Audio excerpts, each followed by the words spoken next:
bonjour à tous ou bonsoir selon l'heure à laquelle vous prenez connaissance de ce message. Donc moi c'est Mickaël Capgras, donc je suis président et fondateur du réseau d'affaires donc You Work Here. Alors en quelques mots, qu'est-ce que c'est? C'est si vous êtes freelance, indépendant, entrepreneur ici, ça marche aussi, et que voilà la prospection c'est pas trop votre truc, ben je vous réunis. Bon, en ce moment, au vu du confinement, c'est à distance. Je vous fais voilà sympathiser avec d'autres personnes du groupe et vous échangez du business. Donc j'ai lancé ça il y a un an, ça marche bien. On attend encore du monde et on va faire cette émission qu'on a identifiée pour la partie qui veut être mon associé. Et c'est juste que François Charles ainsi que moi-même sommes passionnés par l'entrepreneuriat, d'où cette émission, et puis de profiter du temps que nous accorde un peu ce confinement, de profiter de cette occasion-là pour faire cet enregistrement un peu à la manière de commentateurs sportifs. On va donc commenter qui est mon associé avec évidemment notre propre regard, forcément subjectif et qui tient compte de nos expériences et de nos connaissances sur le milieu de l'entrepreneuriat. Voilà, je vais te laisser te présenter, François Charles. Ouais, merci Mickaël. Donc moi, François Charles Babel, donc freelance en tant que responsable administratif et financier externalisé auprès de startups, de petites sociétés ou même de jeunes entrepreneurs. À côté, je suis fondateur de la société eWorker, donc independent worker, qui signifie travailleur indépendant. Notre but, c'est tout simplement faciliter le lancement et le développement des indépendants. Pour résumer une petite phrase, voilà. Donc, pourquoi ce petit commentaire? C'est, comme l'a expliqué Mickaël, c'est qu'on est passionné par l'entrepreneuriat et je pense qu'aujourd'hui, c'est l'émission qui va être mon associé la plus aboutie sur le sujet. Euh, L'avantage qu'il y a, c'est que notre binôme en fait est complémentaire, c'est-à-dire que moi, j'ai un peu plus une vision financière, une vision comptable de chaque projet et d'un point de vue entrepreneurial. Et Michael, il aura plus une vision développement commercial, communication sur l'entrepreneuriat. Et ça fait gadget. Donc je pense que, en revanche, en revanche, on a surtout aussi des investisseurs qui sont manifestement pas dans le sujet. Par exemple, ça pourrait être un créneau pour eux d'aller voir L'Oréal et Ouais. pourquoi pas de leur revendre le brevet ou essayer de voir ce qui est possible de faire. Ou, ouais, tu vois, c'est toujours une question, parce que ça rejoint un petit peu ce que je disais tout à l'heure, c'est d'aller voir le bon investisseur. Donc, s'ils sont entrepreneurs dans l'âme, bon, bah, on va voir les indicateurs. Bon, a priori, les salons étaient intéressés.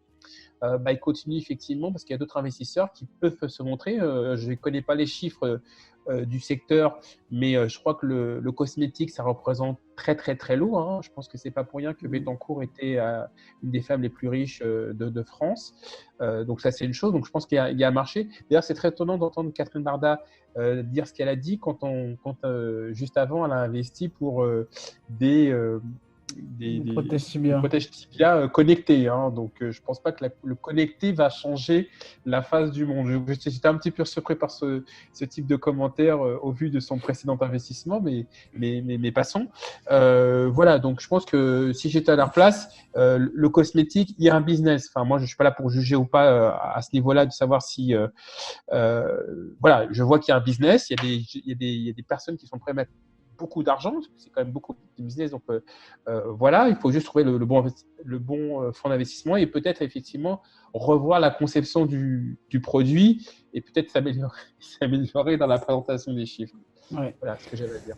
Ouais, je te suis parfaitement sur tout ce que tu as dit. J'aimerais rajouter deux petites choses. Donc, la première chose que j'ai dit tout à l'heure, ben, encore une fois, du fait que, comme tu as dit, on s'est pas attaché à la personne. Ils ont présenté leur produit et ils pensent que enfin, ils ont pensé, je pense, que le produit allait faire la différence. Mais on n'a pas l'histoire de qui ils sont l'un pour l'autre, ces deux personnes. Si c'est de la même famille, si ce sont des gens qui sont découverts comme ça, s'ils sont en couple, on n'a pas l'information. On ne sait pas aussi ils font quoi. Est-ce qu'il y en a un qui est plus de tel profil ou d'autre? Ça, c'est la première chose. Et ensuite, la seconde chose, c'est alors je ne sais plus lequel investisseur a dit, le business model n'est pas bon. C'est pour ça que moi je passe. Euh, Je suis d'accord sur le principe que tu as un produit, tu as décidé de le vendre à tel institut, qui va le vendre aussi à tel revendeur, qui ensuite va le revendre à telle personne pour le vendre à la fin. En gros, il y a beaucoup d'intermédiaires, alors qu'en fait, on est sur une innovation où je pense qu'on- qu'on devrait supprimer les intermédiaires. Après, encore une fois, moi, je suis pas trop concerné par les cosmétiques, mais par contre, c'est vrai que on parle quand même des femmes, donc je sais plus quel pourcentage de femmes il y a dans le monde, mais la plupart des femmes, en tout cas dans notre société, a besoin de se maquiller jusqu'au bout des ongles, donc je pense qu'il y a quand même un marché à prendre si elles trouvent cela utile de pouvoir changer leur vernis de leur semi-permanent. Personnellement, j'ai pas la réponse à cette question. Non, mais il y a peut-être un créneau par rapport Ouais, à d'un point de vue médical. C'est-à-dire peut-être. que les gens qui viennent s'hospitaliser, tu leur mets du vernis, puis au moins pas besoin de, tu vois, s'ils ont de la fièvre, effectivement, comme on l'a dit, il y a peut-être quelque chose à faire de ce côté-là. Bon, Peut-être. je crois qu'on peut annoncer la fin de cette première partie. Ouais. Voilà. Il y en a d'autres en fonction de vos retours. Si vous avez des choses que vous avez aimées, pas aimées, donc voilà, donc c'était une première, dites-le nous dans les commentaires, c'est important. On ne dit pas qu'on va suivre tous les commentaires, hein, mais voilà, si on a de la data, c'est quand même pas mal, des critiques constructives.